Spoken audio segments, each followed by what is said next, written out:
নমস্কার, আমি আচার্য ডক্টর তপন শাস্ত্রী বাস্তুর আরেকটা বিষয় নিয়ে আপনাদের সামনে চলে এলাম যে আপনার বাড়িতে বাথরুম বা টয়লেট কোথায় করবেন।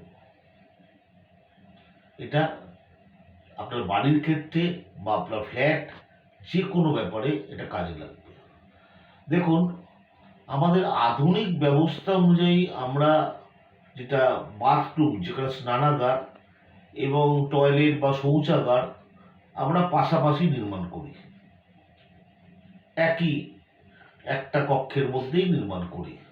বাস্তু অনুযায়ী কিন্তু এই ব্যবস্থা সঠিক নয় এবং বা শুভ নয়।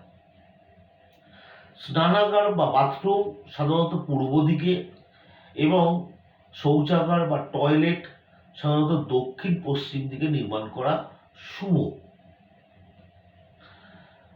স্নানাগার শৌচালয় যদি একসাথে তৈরি করতে হয়, যেরকম আজকাল বিভিন্ন ফ্ল্যাট বাড়িতে বা বিভিন্ন বাড়িতেও থাকে, তাহলে কিন্তু দক্ষিণ পশ্চিম দিকেই করা উচিত। কিন্তু স্নানাগারের জন্য যে জল নিকাশি ব্যবস্থা, সেটা উত্তর পূর্ব কোণ দিয়ে যদি আপনারা পাস করান, তাহলে অনেকটা এটার অশুভ প্রভাবটা কেটে যায়। তাহলে যদি আপনার বাড়িতে বা ফ্ল্যাটে বাথরুম এবং টয়লেট একসাথে করতে যান, দক্ষিণ পশ্চিম দিকে করুন, কিন্তু স্নানাগারের যে জলটা, আউটলেটটা, সেটার পাইপটা ঘুরিয়ে নিয়ে গিয়ে উত্তর পূর্ব দিয়ে